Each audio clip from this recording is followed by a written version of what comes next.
Magandang araw sa inyong lahat. Ako po si Banat Bay. Grabe ho, mainit na issue kahit Biyernes. Supposedly pag Biyernes talagang dapat holiday mood ka na pero kakaiba ho, nagiinit at saka lalong nagagalit ang taong bayan. Ako, mukhang magkakaroon na talaga ng isang matinding people power. Yan po ang balita ngayon sa social media at sa mga balita sa mga news. Talagang iba't ibang kulay na po ang nagsasama-sama upang magprotesta laban dito sa mga magnanakaw sa ating bayan. Naku po, matindi ho yan.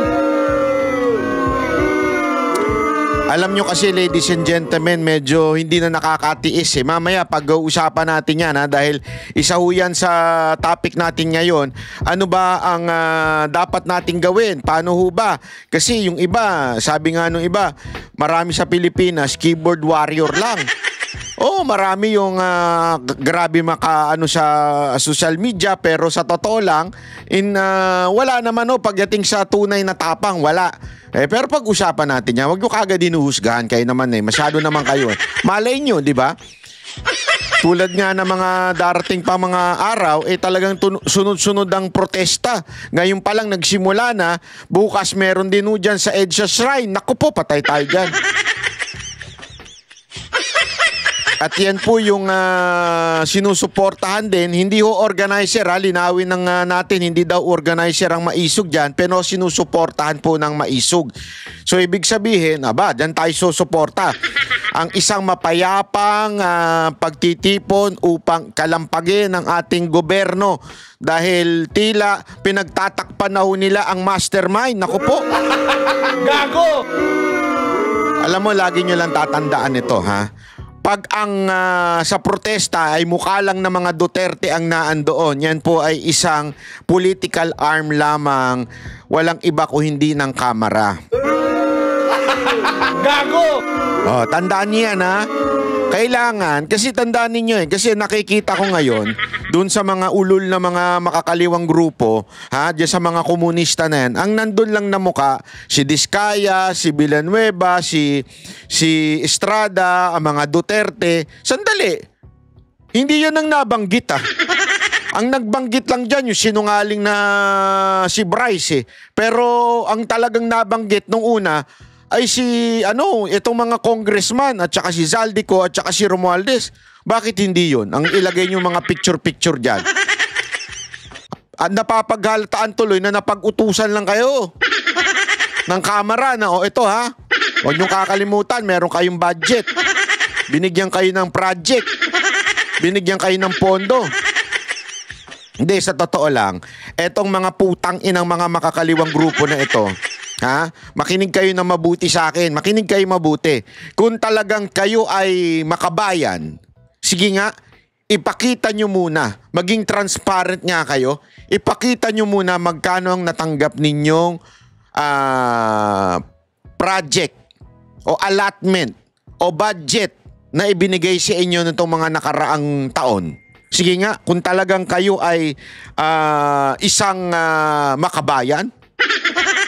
Hindi kasi ladies and gentlemen, halatang halata Halatang halata po yung yung kanila pong political color. Halatang itong mga makakaliwa ay tuta ng kamera o tuta ng Romualdez o ni Marcos. Yan ang mantakin mo sa tagal-tagal na nagpoprotesta sila, sa taon, dekada na sila nagpoprotesta, lahat ng pinoprotesta nila ay yung sitting president. Ngayon lang sila hindi nagprotesta sa ganun. Diyan pa lang, napaka-obvious na. Diba? Pero mamaya pag-uusapan pa natin yan. Pero ang matindi dito, pag-usapan muna natin itong, diba, alam nyo yung plano ni na sinasabi ni Senator Amy, yung Plan C, 'di ba? Yung Plan C, ano 'yon? Kasi yung Plan A, yung yung Plan A, yung PI, yung People's Initiative. Yung Plan B daw ay yung impeachment, hindi rin natuloy. At yung Plan C ay hindi umano daw ilalagay si Remulla bilang isang ombudsman, tapos kakasuhan ng plunder si VP Sara Duterte at syempre hahatulan na guilty para hindi na makatakbo. Yun daw yung plan C. Nag-warning na siya. Kaya nga sinabihan niya yung doon sa ombudsman na parang wag ka sana magpa-impluwensya o magpa-pressure kasi alam ko na pinipressure ka.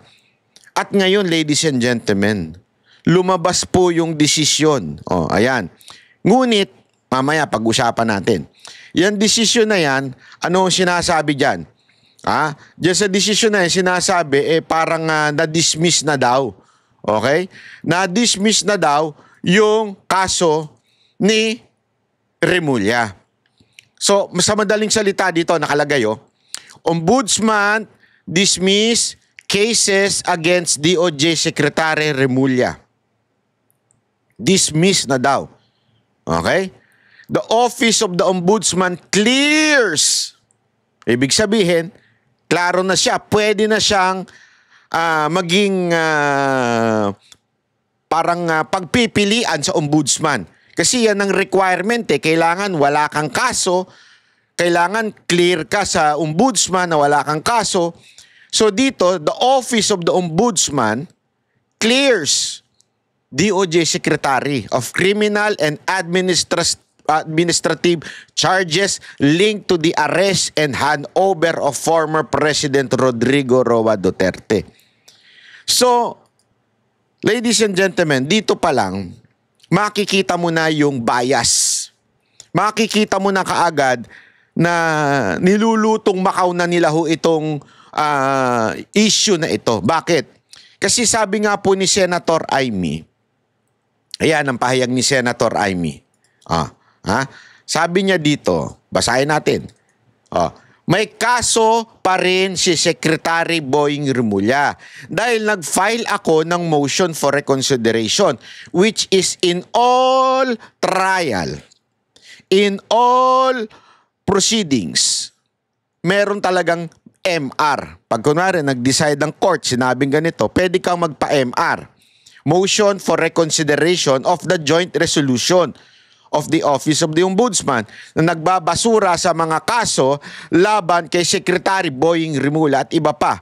Ayon sa rules of the Office of the Ombudsman, maaaring magsampa ng motion para sa reconsideration sa loob ng 5 araw.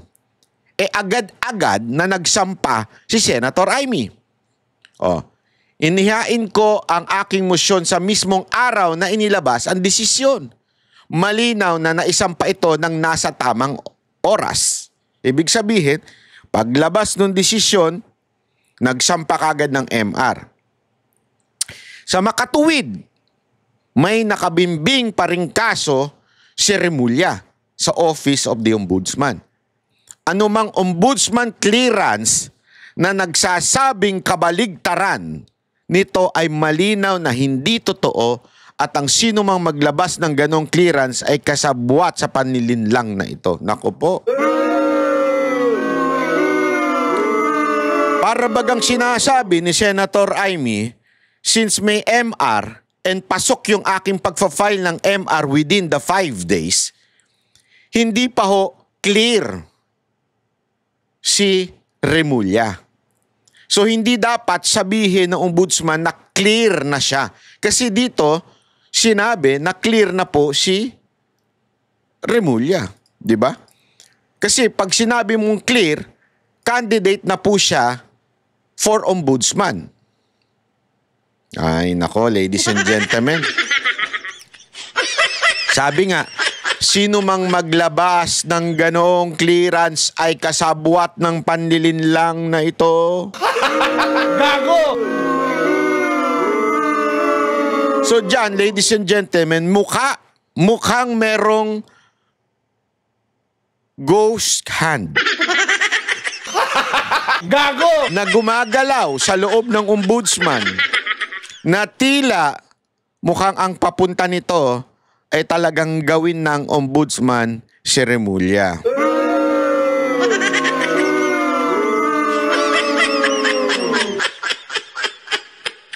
Mga kababayan, kayo po ba ay papayag sa ganito? Ito ay lantarang pangbabastos na. Hindi ko sinabing wag sila mag-declare nitong papel kasi karapatan nila yan di ba? Na mag-decide. But until there is a motion for reconsideration, you cannot say it's clear. That clear will indicate a go signal na candidate, pwede nang maging kandidato si Remulla bilang ombudsman. So you are, sabi nga nililin lang mo. You are misleading the panel na magdi-decide. Kasi para mo sinasabi, libre na, okay na si Remulla. Hindi tama yun, ladies and gentlemen. Mali po yun. Alam nyo, matindi ho talaga ito pangyayari na ito, di ba? Kung maalala ninyo, kinuwento ko kahapon yung plano ng demonyo. Linawin ko po wala po akong tinutukoy na tao. Doon sa demonyo. Ang sinasabi ko po doon, may plano ang demonyo at syempre may sumusunod sa demonyo. Gago! Hindi kasi tandaan ninyo, di ba, lagi nating naririnig. Kasi ito walang biro ito. Lagi nating naririnig yung John 10:10. Alam niyo yung John 10:10? I came so that you might have life and have it abundantly. Yan ang sinabi ng Panginoong Hesus, di ba? Yan. John 10:10. May plano daw ang ating Diyos sa atin ng mabuti, magandang buhay. Di ba? Pero wag nating kakalimutan ng John 10:11. Kasama yun nasusulat din yun Ang plano daw ng magnanakaw, the thief comes to destroy, kill. The thief comes to kill. Dali para mas tama tayo. Mamaya mamali tayo John 10:11. Ayan. Alam mo naman ako Nako po. Wait. Mali pala, Sorry. John, wait lang. Jotomate. Mali ako ng Sorry naman. Ayan. Linawin natin, Kasi, ayan, basahin natin, Uy, bakit ganun? Hindi, alam mo, importante po kasi ito. Kasi nga, ayan, laging kino-quote to, pero nakakalimutan yung kasunod. Di ba? John 10:10 pala. Yon. Sabi dun sa John 10:10 that the thief comes only to kill, to steal and kill and destroy. Laging kino-quote pala, yung I have come that they might have life and have it to the full. Yun yung sabi ng Panginoong Hesus. Pero nakalimutan yung first sentence, the thief comes only to steal, kill and destroy. Anong ibig ko sabihin? Alam mo, ang demonyo may plano din. Kung may plano ang Diyos sa'yo na maganda, may plano rin ang demonyo sa'yo. May plano ang demonyo sa bayan natin. Wasakin ng todo-todo. Papasukin tayo sa isang korap na bansa at magnanakaw ng mga politiko. At yung plano na yan, ladies and gentlemen, sa tingin ko talagang tanggalin sa posisyon si VP Sara Duterte. Alam naman po natin na ang linis-linis ng mga Duterte pagdating sa ganyan. So, plano nila, di ba? Since napahamak sila doon sa flood control project, sinisi nila. Sinabi ni Marcos, hindi ako yan, sisinang iba.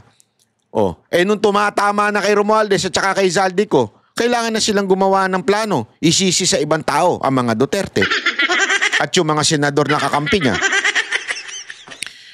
Yun yung plano. Okay? Yun yung demonyong plano.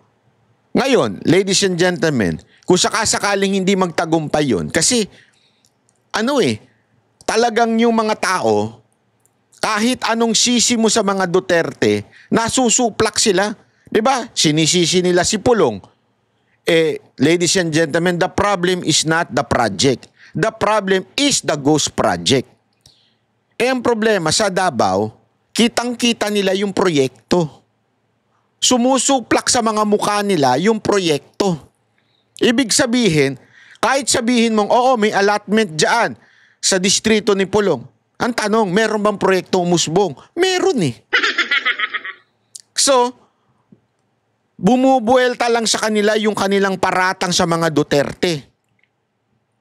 Ganon lagi ang nangyayari. So, alam nyo, etong Plan C na sinasabi ni Senator Amy, mukhang ito ang talagang pangganon. Mukhang ito talaga yung kung hindi madadali sa paninisi ng flood control project itong si VP Sara Duterte, ito ngayon ang idadali. Kasi, ito alam natin nag-fail yung plan nila for impeachment. Although, they're still planning on it. Kaya nga nila ibinalik si Soto. Ay, nilagay si Soto bilang Senate President. Pero, siguro dahil nga sabi ni Lacson, manipis. Manipis yung dalawa lang ang bumaligtad or something like that. Na yung narinig ko na binanggit. 2 o 3 lang ang bumaligtad from the majority sa minority. Mapapalitan ng speaker, ang president, Senate President. So, ibig sabihin, may chance na hindi pa rin matuloy impeachment. So, their best chance is controlling the ombudsman. Paano nila magagawa yun?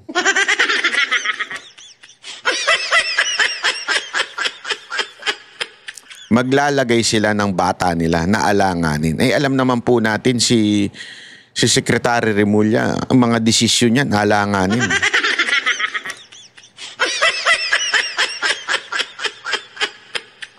So, anong ibig ko lang sabihin? Mukha talagang yung pinaplano ni Senator Amy na plan, na sinasabi niyang plano na Plan C, mukhang matutupad dahil dito sa kalalabas na balita na ito. Ayan, naku po, ang lupit. Pero ladies and gentlemen, lagi ko sinasabi sa inyo yung sa ating constitution that we are a democratic country and the power emanates from the people. Alam nyo, marami na ngayon talaga ang nananawagan dahil kakaiba ho talaga Kahapon lang, umambun lang umambun lang, talagang bumaha na kaagad. Hindi, para lang ho tayo, balikan lang ho natin ng, kahapon lang ho itong news na ito. Perwisyong bahana naman ang tiniis sa Quezon City matapos lang ang ilang minutong pag-ulan. Nakatutok live si Maris Umali. Maris. Vicky, humupa na ang baha dito sa may Maria Clara Street at Araneta Avenue dito sa Quezon City. Pero kanina ay umabot hanggang tuhod ang baha kahit na panandalian lang na bumuhos ang napakalakas na ulan. Alas 4 ng hapon simulang bumuhos ang napakalakas na ulan sa ilang bahagi ng Quezon City. Ayon sa Pag-asa, thunderstorm ang sanhi nito. Sa loob lang ng ilang minuto, tumaas agad ang baha rito sa may Maria Clara Street, corner Araneta Avenue. Perwisyo ang hatid sa kapwa motorista at mga pedestrian. Kahit unti-unti nang humuhupa ang baha, hindi pa rin... Grabe, ito lang kahapon lang itong balita na ito Sabi ko nga talagang merong senyales ibinibigay ang ating, ayoko isama sana ang Panginoon dito, pero ganun talaga You cannot separate God sa bansa. Kasi kung titingnan mo sa Old Testament, lahat ng galaw ng mga king ay may kinaugnayan ng Diyos. Even allowing some wicked king, merong dahilan ng Panginoon kung bakit pinayagan yun. Ito, nababalita na magkakaroon ng rally ngayong weekend and sa mga darating na araw. Binigyan huli ng senyas ang taong bayan, ang mga Pilipino. Ito, wag niyong kakalimutan. Ninakaw ng gobyerno ang ating buwis. Tuloy ang maraming motorista sa takot na tumirik. Gaya ng motorcycle ride-hailing driver na nagdalawang isip muna kung susuong sa baha. Hatid ko siya ma'am sana sa Santa Cruz. Saan mo na siya atid ngayon? Umayos ka Bakit naka-smile si ate? Ate, ba't pa smile ka dyan? Naku, delicate siyang Biro lang kuya, binibero-bero lang kita Kasi tingnan nyo biglang nag-U-turn. Kuya, wag kang biglang biglang kakaliwa Baka bigla kang pumasok kung saan-saan. Ayan nga baha. Pag umikot naman, napakalayo. Kaya di ko alam. Anong decision mo? Siguro ma'am, iikot na lang, mahirap sumugal dyan. Nako po! Parang enjoy si kuya, sabi niya. Ma'am, wag muna tayo muwi, wag muna tayo sumugal dyan, magkape muna tayo. O kaya mag-fried chicken muna tayo. Gago! Kuya, naka-video ka. Alam ng asawa mo, at saka alam ng asawa, may boyfriend kaya yung babae? De, binibiro ko lamang po, wala ko silang relasyon. Oo ma'am, masisira yung motor ko. Kasi nakangiti si ate, oo, tingnan mo. Iba yung ngiti niya eh. Na lang po kasi mataas po yung baha po eh. Tapos tuwang-tuwa naman si kuya. Gago! May bago na tayong love team, ladies and gentlemen. Pag nagkaanak sila, anong pangalan? Zaldi. Bakit? Gago! Bunga ng plad. Gago! Pwede rin Martin. Gago! Umayos kayo. Hindi. Biro lamang po yun ha. Binibiro ko lang si kuya at si ate. Pero di gaya nila, may mga naglakas loob na lumusong sa bahagay ng ambulansyang ito at ng mga motoristang ito. Tumigil na ang ulan pero mahigit 1 oras pa bago tuluyang humupa ang baha sa lugar na ito. Hindi ganyan sa Davao. Sa Davao, sandali lang. Babaha naman. Kasi normal lang bumaba. Kahit sa ibang bansa bumabaha eh. Pero ang bilis mawala. At saka yung sa ibang bansa, mababa. Pati sa Davao naman, mababa. Sa Davao City, mababa. Tapos nawawala kagad. Ang sunod namang binuno ng mga motorista, mabigat na traffic. Grabe oh. Vicky, nandito ako ngayon sa may panulukan ng Araneta Avenue. Ay, hindi ako naniniwala. Dapat next time doon ka sa baha. Kasi ganun yung mga reporter, di ba? Sumasaw-saw sa baha. Tapos saka magsasalita. Nandito ba ako sa baha? Abot hanggang ulo. Pero nakakapagsalita pa siya. Next time, ganun, Maris, ha? Gago! Lulusong ka sa baha. Tapos kailangan nakaganon ka na. Nandito ba ako sa baha? Abot hanggang ulo. Ganun, ha? Biro na. Yun, no? At ang Maria Clara Street at hanggang sa mga sandaling ito ay mabigat pa rin ang daloy ng mga sasakyan, no? O yung mabagal yung usad ng mga sasakyan. Alam mo ko ako sa'yo, sisihin mo Davao. Dahil sa baha dyan. Sige na! Nahiya ka pa eh. Woo! Nahiya ka pa, te. Kunwari ka pa dyan, te. Sisihin mo na Davao. Yan, mabigat ang daloy ng trapiko dahil kumakapal palalo yung volume ng mga sasakyan. Dito sa may Maria Clara Street ay aabot hanggang mga 500 meters yung haba ng traffic, habang dito naman sa may Araneta Avenue ay mahigit 1 kilometro ang haba ng traffic. So yan muna ang latest na sitwasyon mula pa rin dito sa may Araneta Avenue sa Quezon City. Balik sa inyo, Vicky. Maraming salamat sa iyo, Maris. Ayan. May paalala, di ba? May paalala sa atin ang langit at sinasabing, ayan, no? Huwag niyong kakalimutan. Ngayong mga darating na araw, huwag niyong kakalimutan yan. Alam mo, ladies and gentlemen, ito, maganda ho itong panawagan. Nananawagan na po ang ating mga leaders. At ito ho'y napakagandang panawagan ni Senator. Sayang, ito talagang dapat naging senador din eh. Sana katandem ito ni Cayetano, katandem ito ni Marcoleta. Lumalala at talaga namang hindi may pagkakaila. Na sobrang tindi na ng nakawang nagaganap sa kabanang bayan ng ating bansa. At regarding that, ay hinanap uli natin yung isang nagsusulong ng mga kabutihan para sa mga Pilipino sa pamamagitan ng grupong Maisog. Sa katauhan po yan ni former Executive Secretary si Attorney Vic Rodriguez na nasa ating linya ngayon. Attorney Vic, magandang hapon po sa pag-iisipan to Hapon po, joining us via Zoom. Yes, Ayun. Ay, magandang hapon, Miss O. Karen, at magandang hapon, Ginoong Henry Uri. At magandang hapon po sa lahat ng Pilipino at magandang araw sa lahat ng Pilipino saan man pong panig ng mundo. Attorney Vic, can you brief us muna? What is Maisog again? Para lang yung ating mga kababayan ay may background na kaunti sa Maisog. Maraming salamat, Henry. Ang hakbang ng Maisog ho ay hindi political party. Ito po ay isang social movement na itinatag ni dating Pangulong Rodrigo Roa Duterte noong January 2024. At ang core advocacy po ng hakbang ng Maisog, kami, ay nananawagan nung araw pa for transparency, accountability, peace and security sa ating bansa, sa ating pamahalaan. Maisog is matapang, di ho ba? Maisog is matapang, maisog is brave. Ay, Bisaya ng...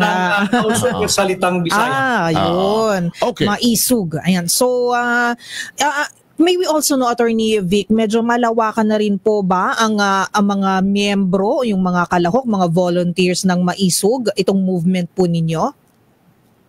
Yes, Karen, ang hakbang ng Maisog kami ay inabot kami ng electoral exercise nung nakakatapos ng midterm election. Kanya kami ay lumahok sa senatorial race sa aking katauhan bilang kanilang kandidato. So kami ay hindi lamang nationwide kundi worldwide. And tumbukin ko lang, Henry, para lang paglilinaw, hindi naman natin na ugali yung mga hijack ng ideya. Ang hakbang ng Maisog po, hindi po kami ang organizer ng magaganap na rally bukas, September 12. Hindi rin po kami ang organizer ng magaganap na rally sa September 13. Hindi po namin kilala kung sino ang organizer or nasa likod ng mga pagkilos na ito. Ang aming pong pahayag, ang naging pasya ng Executive Council ng Hakbang ng Maisog late last night, ay kilalanin ang karapatan ng bawat Pilipino na magpahayag ng galit dahil talagang talamak ang kurakutan sa ilalim ng Marcos Jr. administration. Kanya amin itong kinikilala at aming iniengganyo ang lahat ng Pilipinong meron pang pagmamahal at pagmamalasakit sa ating bansa, regardless of your political color, creed, leaning, belief, or affiliation. Tanggalin po natin sapagkat ang krusada laban sa korupsyon, sa talamak at garapal na kurakutan sa ilalim ng Marcos Jr. administration should be colorless. Walang berde, walang itim, walang asul, walang pink, walang dilaw, walang pinklawan, walang orange, walang pula. Ang nakataya dito ay ang kinabukasan ng bansang Pilipinas. Ang nakataya rito ay ang kinabukasan ng ating mga kabataan. Kanya dapat magsama-sama tayo sa tabi ang mga personal na pamumulitika. Hayaan natin na ang taong bayan ang manguna. Sila dapat ang bida at hindi natin dapat ito hijackin o gawing platform para naman na isulong yung kanya-kanyang political interest or agenda. Kanya kami, kinikilala natin yung seriousness of the problem. Hinihikayat natin ang lahat ng Pilipinong may pagmamahal pa sa Pilipinas at may malasakit sa kapwa Pilipino. Lumabas po kayo sa lansangan at maging bahagi ng payapa at lawful protest laban sa korupsyon. Lawful, yan. Ha? Napaka-importante yan. Lumabas tayo, mapayapa. Ipakita lang natin, ladies and gentlemen, hindi naman natin kailangan magmura doon, hindi naman natin kailangan manunog, mag-vandal. Let's just show, 'di ba? Ipakita natin walang kulay. Ako pupunta ako diyan pero nakamaskara. Hindi totoo. Kasi ayoko magkaroon ng kulay. Ayoko magkaroon ng political color na I'm just there to campaign for the Duterte. Hindi, pupunta po ako diyan in a very silent way. Magpapakita po ako ng bilang isang Pilipino lang, hindi ho dahil isang vlogger o whatsoever. Magpapakita ako, nakamaskara po ako diyan. Nakabili na po ako ng Manny Pacquiao na mask. Hindi, biro lang po. Totoo po. Antayin nyo ako dyan. Okay. Attorney Vic, itong inyong grupo ay magtutungo rin sa ang lugar at sa anong petsa at kanino kayo makikipagsanib puwersa? Tapatang usapan din, Henry, ang naging pasya ng Executive Council hanggang kagabi ay hayaan natin ang ating panawagan sa lahat ng Pilipino na gustong makibahagi sa payapa at lawful protest na magaganap sa bukas. Sunod-sunod ito, Henry, marami ito. Pero hindi kami sadyang magpapakita roon dala ang bandera ng Hakbang ng Maisog. Bakit? Para respetuhin natin yung talagang nananaig na sentimiento ng mga Pilipino na galit na sa korupsyon. Ayaw na ng politika. Santabi natin ang politika. Ulitin ko walang kulay-kulay. Walang kulay-kulay to pero hindi kasali yung mga NPA. Hindi, linawin lang natin Kasi yung mga MPA, kriminal yun eh. At saka yung mga bata nila. Yung mga tauhan nila. Kasi may tauhan talaga sila eh. Hindi dapat kasama yun. Doon tayo sa tunay na mamamayan. Kaya nga, wag natin hayaan na i-hijack ng mga makakaliwa ito. Yung mga NPA. Wag natin hayaan. Dapat tayo mismong mamamayan. Yung tunay na mamamayan. Na we are not really... Kasi ito mga NPA, alam naman natin ang gusto mangyari niyan.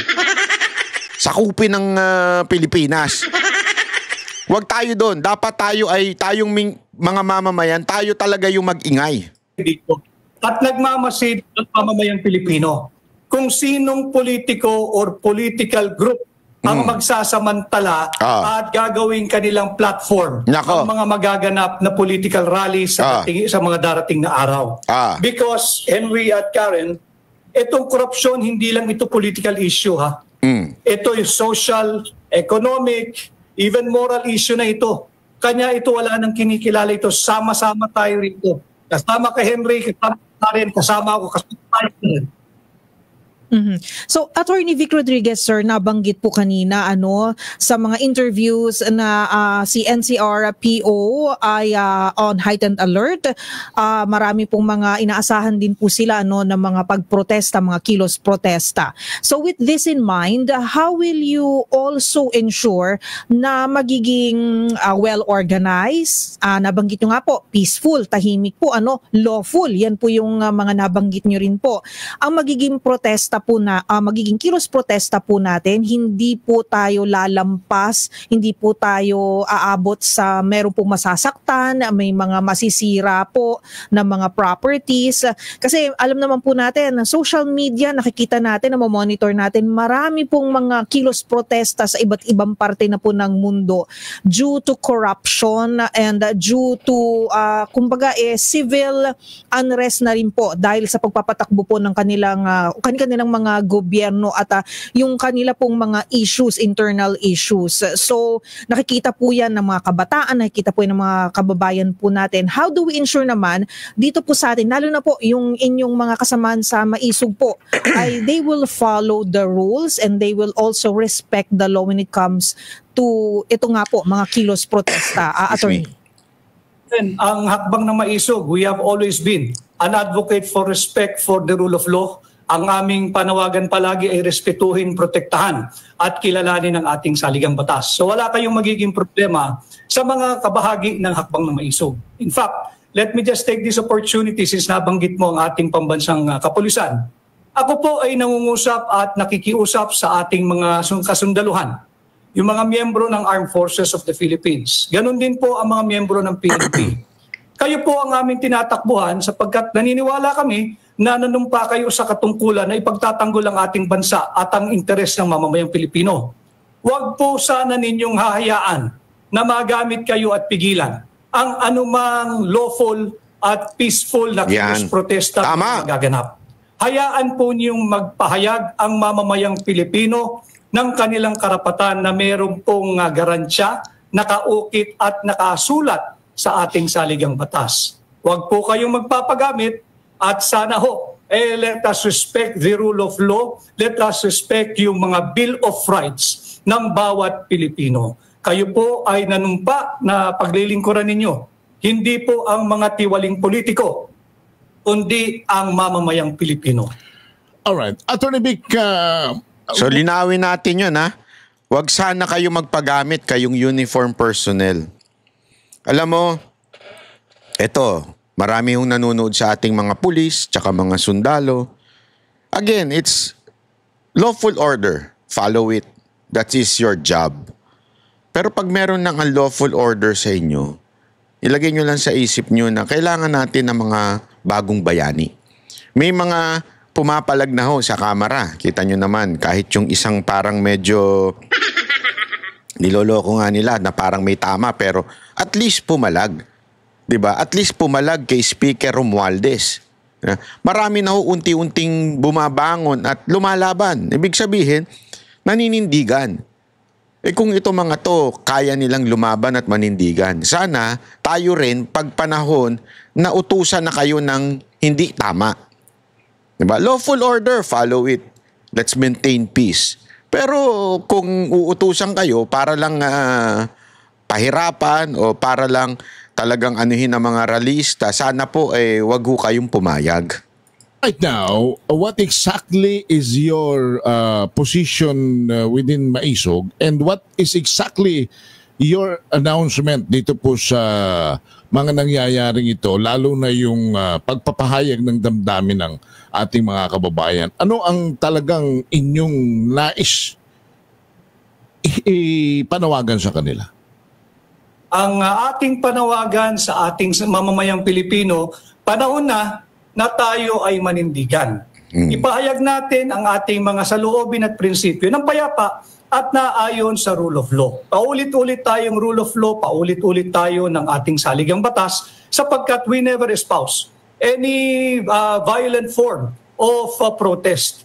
Tayo ay para sa peaceful and lawful protest. Nananawagan tayo na ating sama-samang pagsikapan na tuldukan na ang garapalan, lantaran at talamak na korupsyon at kurakutan sa ilalim ng Marcos Jr. Administration, sa buwatan ng Martin Romualdez, Saldico at marami pang mga gahamang sa pera na kanilang ginagawang kasangkapan at ginagamit na kasangkapan upang patuloy na gahasain ang pera nating mga Pilipino.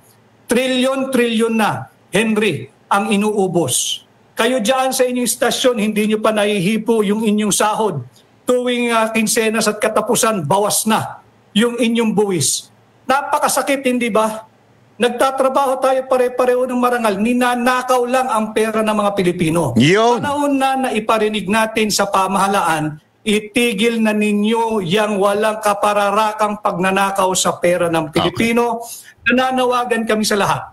Please help save our country, help save the Filipino, help save the Philippines. All right. So come Saturday or even tomorrow, bukas, ay may mga tao na hong lalabas at kasi EDSA Shrine ho ang lumulutang na venue ng iba't ibang common protest na ito. So ibig sabihin ito, are we possibly partner, yung people power ba posible naman namang mangyari? Pang ilan na bang people power EDSA ito? Kung sa wag nating mamaliitin ang kapangyarihan nito Pero posibleng pang ilan na ba ito? At pahantong ba talaga ho ito sa people power sa tingin ninyo, Atty. Vic? Basta titingnan mo lang, Henry, yung kaganapan sa labas ng ating bansa. In the past few days, in 3 consecutive, nag-collapse yung gobyerno ng Japan, ng Nepal at ng France. Nagbitiw yung kanilang mga gobyerno at dahil ito, bumigay sila sa pressure nung nag-posisyon na ang mamamayan nila na ayaw na sa korupsyon. Hirap na hirap ng Pilipino. At tama na itong mga lukuhan na paulit-ulit na lang may investigation pero yung dapat managot, hindi nananagot. This is far bigger than the Janet Napoles scam. Kung dati ay we're all aghasted, Henry, by the 10 billion peso amount nung panahon nung PDAF scam na yan, ang primary bidder yan ay si Binibining Janet Napoles. This is 100 times or probably 300 times bigger than the 10 billion PDAF scam.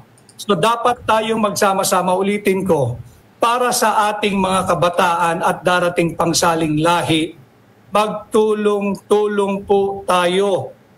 Help save our country while there is still time. Help save our fellow Filipinos, lubog na sa kahirapan, lubog pa sa baha. Help save the Philippines. And Attorney, I would just like to also ask for your opinion din, and opinion din po ng inyong grupo, ang Maisog po, regarding po yung mga ongoing hearings po ng ating mga mambabatas regarding the ghost flood control projects, yung mga humarap na po na mga district engineers po, yung mga statements nila. Ano pong assessment nyo dito? Sa inyo po bang palagay, meron pong kahihinatnan ito? Meron po bang makukulong? Meron po bang mananagot? Ano po din ang inyong mga suggestions patungkol po dito? Yung suggestion ko, alam mo, hindi suggestion ng matalino. Common sense lang ito, Karen.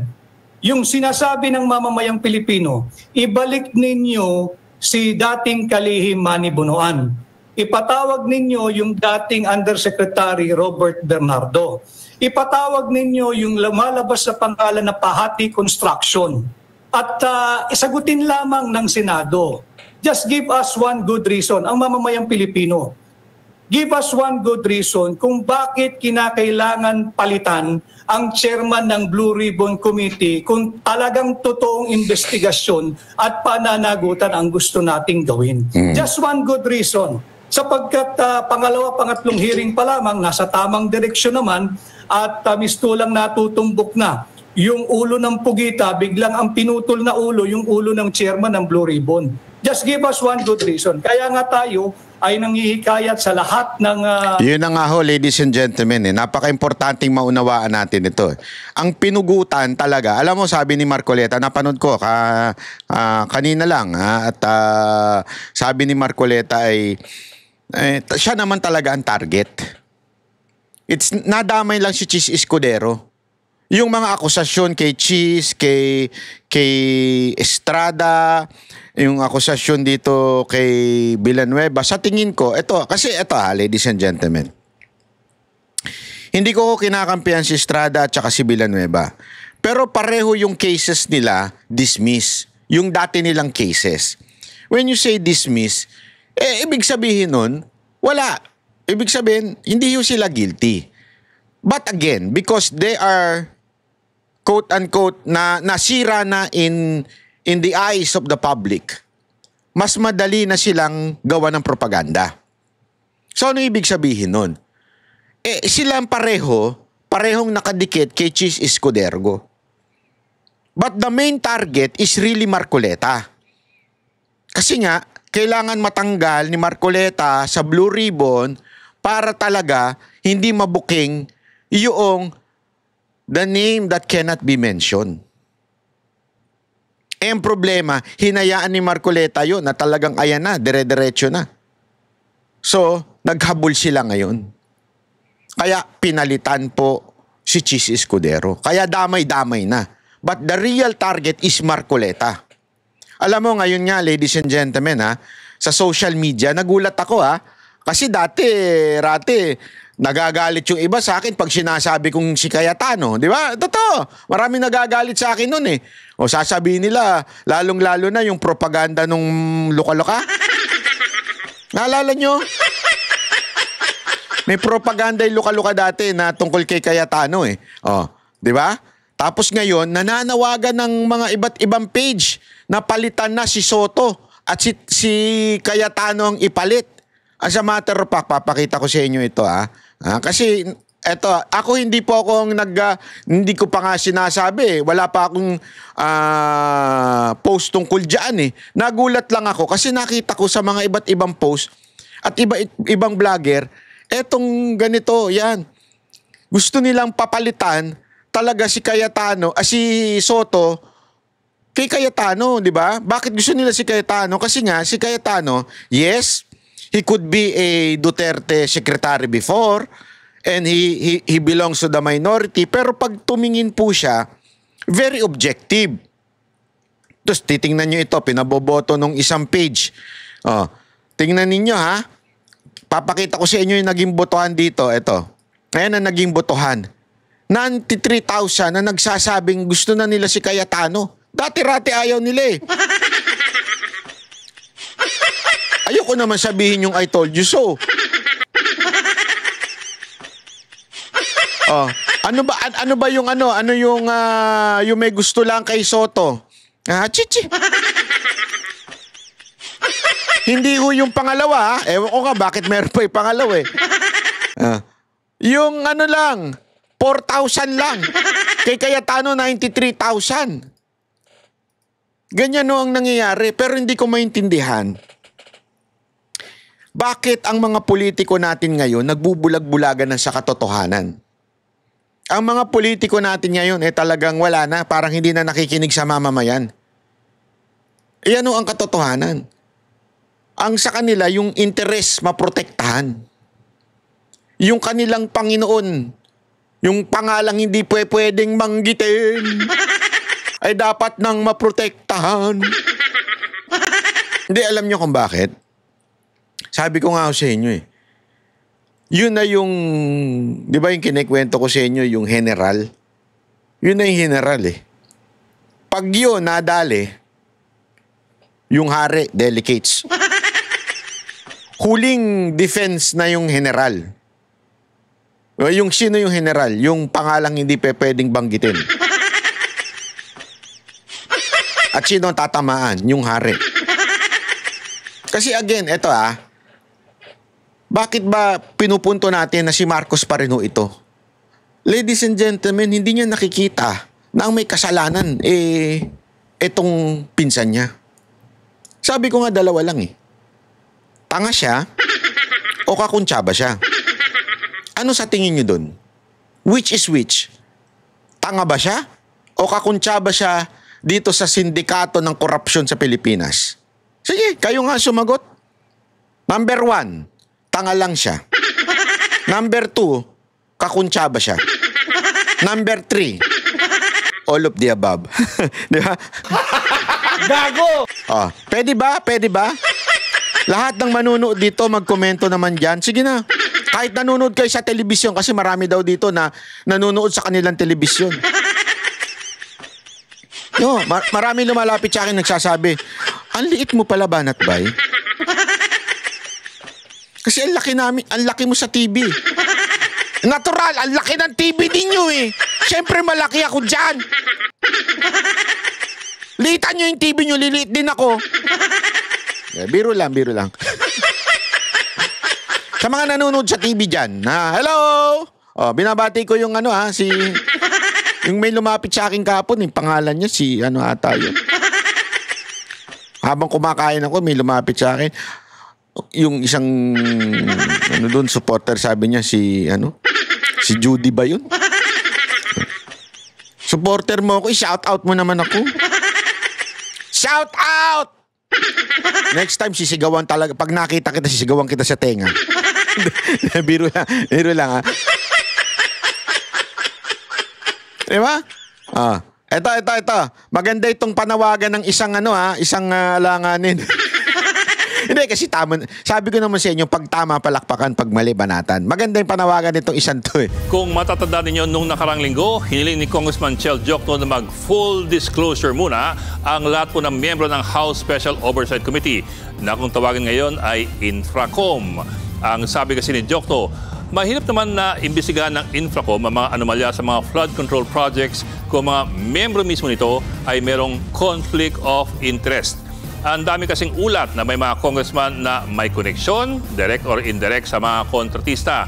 At ang iba pang araw sa kanila, mismong nasa negosyo ng pangongontrata sa mga proyekto. Sabi nga ni Senator Ping Lacson, may 67 na congressmen noong 2022 na kontratista rin sa kanilang sariling mga distrito.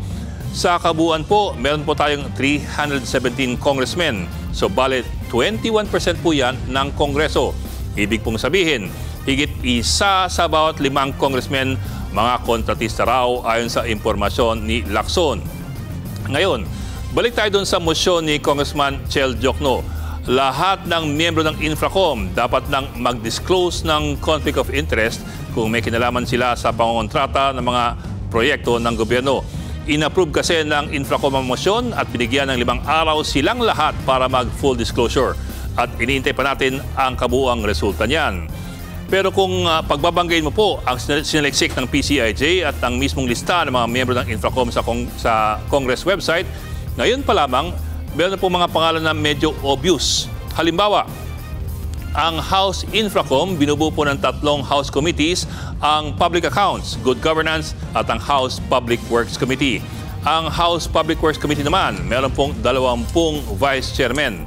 At ito po, 5 sa 20 Vice Chairman na yan, lumalabas na may koneksyon sa mga kontratista. Sino po sila? Si Vice Chairman Ferdinand Beltran, manager din ng Third Star Builders. Ang pamilya ni Vice Chairman Munir Arbizon, konektado naman sa Nirain Construction.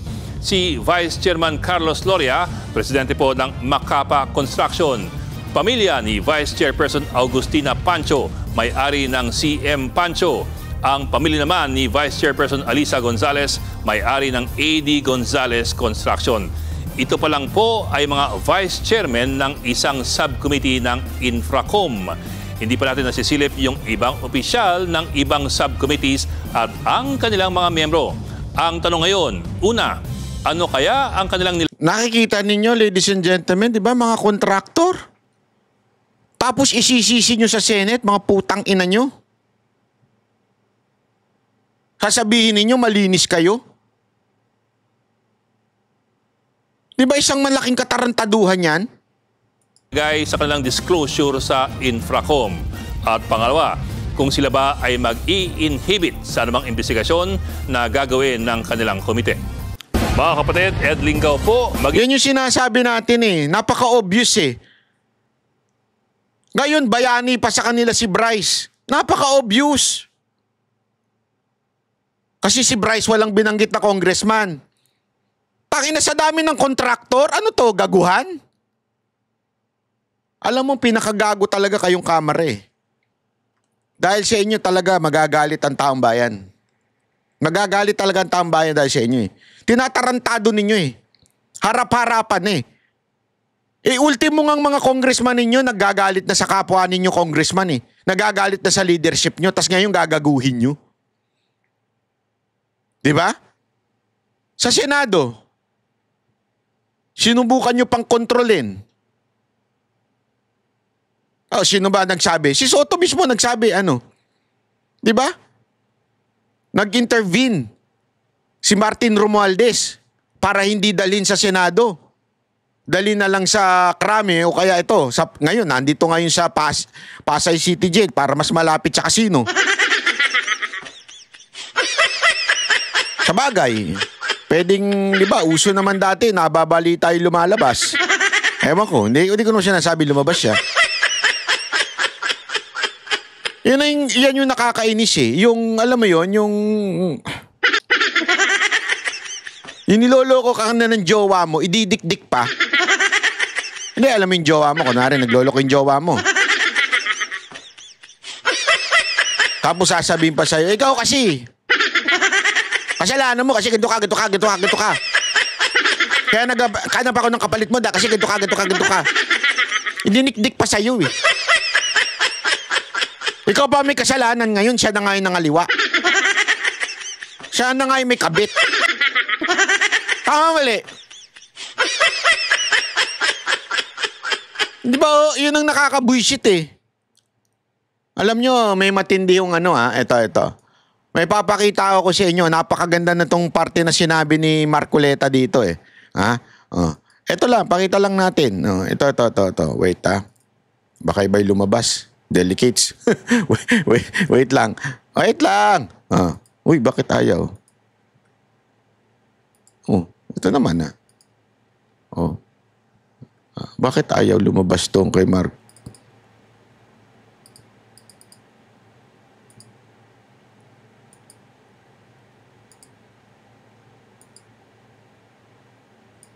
Ayan. Sus!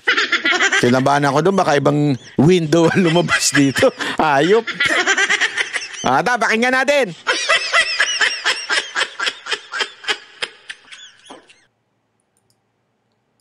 Ay least guilty, hindi yung... Hindi ganon. Ito, ulitin natin Para hindi kayo makontempt. Tama ba yun? Doon po sa punto ng pagiging state witness, kasi sabi nila, dapat daw, ang isang state witness ay least guilty, hindi yung... Hindi ganon. Ganun ho ba? Ang mga requirements dyan, nasa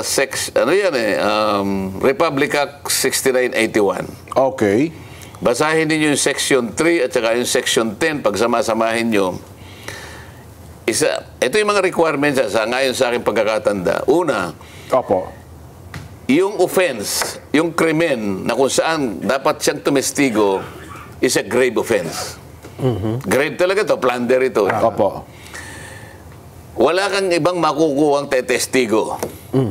Okay. Ito lang. So, qualified din siya. Sila nga lumitaw eh.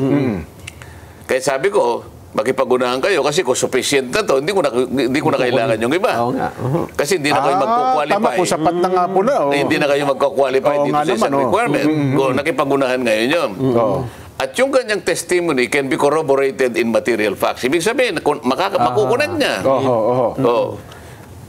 Yung mga tumitestigo are not the most guilty.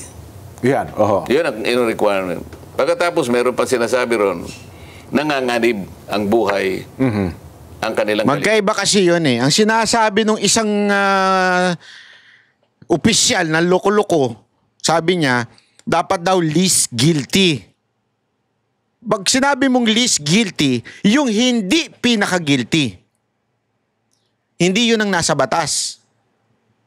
Ang nasa batas, kailangan hindi ikaw ang pinaka-guilty. So halimbawa, ang sabi nung USEC, least guilty, nandito. Hindi ko alam kung sino nagsabi, basta from DOJ ata yun eh. Sabi dito, least guilty, ibig sabihin, kung ang guilty number 10, least guilty number 1. Di ba? Least, pinaka-hindi. Ang nasa batas, hindi ito. Ang nasa batas, basta wag kang number 10. Pwede kang 9, pwede kang 8, pwede kang 7. Yun ang sinasabi ni Marcoleta. Ligtasan at ang kanilang seguridad. So lahat ng mga yun, kung titingnan mo, babagsak lahat sa kanila. Tama-tama. Pero yung sinabing, magbayad ka muna, hindi kasali doon. Sa payan. Na ang kondisyon ay isauli mo muna yung mga nilakaw mo. Walang ganon. Kaya sabi ko nga, teka muna, bakit ang ating DOJ Secretary bumaligtad ng ganon? Sa napakarami niyang assistant doon, kung halimbawa nakalimutan niya yung batas na yun, dapat nagtanong muna siya. Kinausap ko yung USEC. Nag-apologize sa akin. Sorry po, Sen, sabi niya. Mali po ka niya yung sinabi niya. Nako. Ngayon, sinasabi ko ngayon. Balikan ninyo yung Section 3 at saka Section 10 ng Republic Act 6981. Tingnan po ninyo doon kung may sinasabing kailangang magsoli. So kung wala kinakailangan magsoli, bakit yung Bryce Hernandez, wala kayo sinasabi na magsosoli? Yan. Kasi si Bryce Hernandez, sunod-sunuran. Sa nais ng mga congressman na magbanggit ng senador. Grabe, no? Meron tayong taga-DOJ na opisyal na ganyan ang pag-uunawa sa batas. Patay tayo dyan.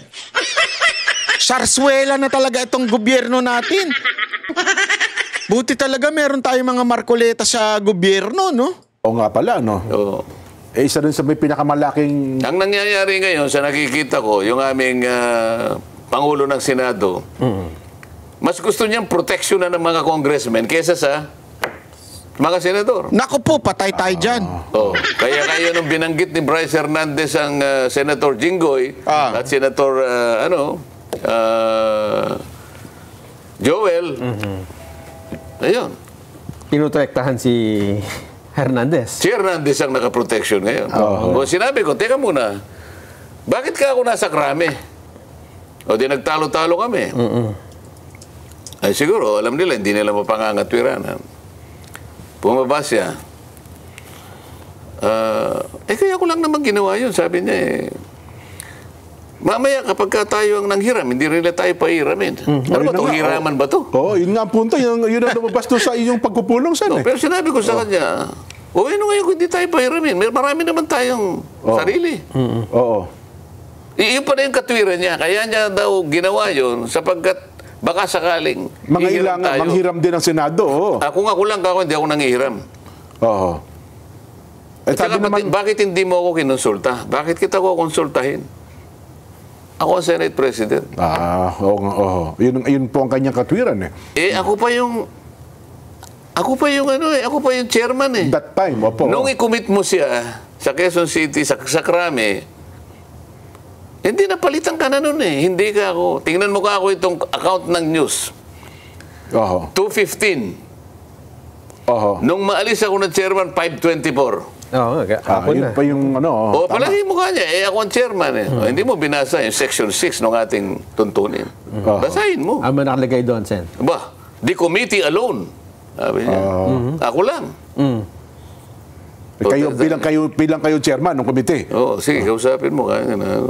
Sabi naman ni Senator Lacson, buti naman yan, medyo, sabi niya, bro, okay na ba sa'yo kung ilagay na lang natin sa Pasay City? Tayo naman, hindi naman tayo Ayaw natin nakikipagtalo palagi. Pares lang din naman. Ang gusto ko lang, maalis sa Krame. Sapagkat Quezon City yun. Ang Senate Pasay City. Sige, ako kayo na sa... para lang makita nila tayo reasonable tao. Yun. Ano mangyayari nito? Yan pala ang dahilan nun. Alam mo, grabe, no? Kasi, tangina, naglagay kayo ng Senate President. Hindi sila. Naglagay kayo ng Senate President na hindi abogado eh. Achichi! Hindi, alam mo, dapat, ewan ko ba, tangina, bayan to. Nakakabuisit na eh. Sige na, tanggap ko na. Okay lang ang senador na hindi abogado, okay lang. Sige, tanggap na natin yan. Pwede yan kasi may mga magagaling naman eh na senador na hindi abogado. Pero ba parang awa nyo naman yung Senate President dapat man lang abogado at saka yung Speaker of the House? Di ba? Kasi pinuno ka ng gumagawa ng batas ng hindi abogado. Ikaw ang pinuno. Kita mo, ang ganda ng paliwanag ni Marcoleta na nakalagay daw sa kanilang rules. Na ang nagdi-decide yung chairman ng committee na yun na nagpa-contempt. So dapat tinanong siya. At that time siya pa yun. Alas 2 nga. Nangyari yung desisyon. Di ba ho? Actually, kung tatanungin mo nga, sa tingin ko, mas maaga pa. Nangyari na yun nung gabi na natapos yung pagdinig ng kamara. So anong ibig ko lang sabihin? Yan ang problema eh. Pagka nawala tuloy yung respeto ko dito kay Soto. Pasensya na, Soto, ha. Dati gusto ko yung mga paninindigan mo. Ngayon, dahil sa kumpare na sira.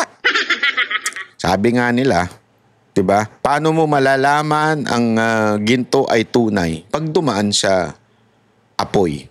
Meron nga silang kasabihan, ang pera, diba? It doesn't make you bad. Ano yun, Banat? It doesn't make you bad. Money will just show who you really are. Ano ibig sabihin? Kunwari, wala kang pera ngayon.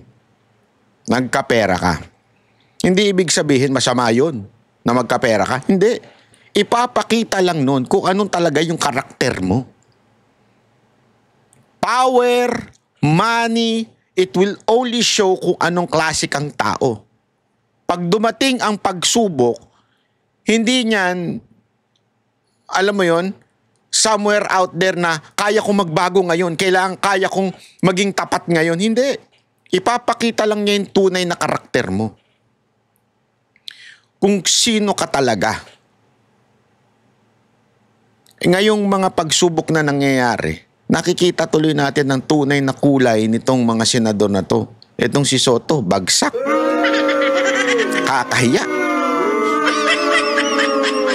Kaya alam mo, ladies and gentlemen, dapat talaga mapalitan na ho ito.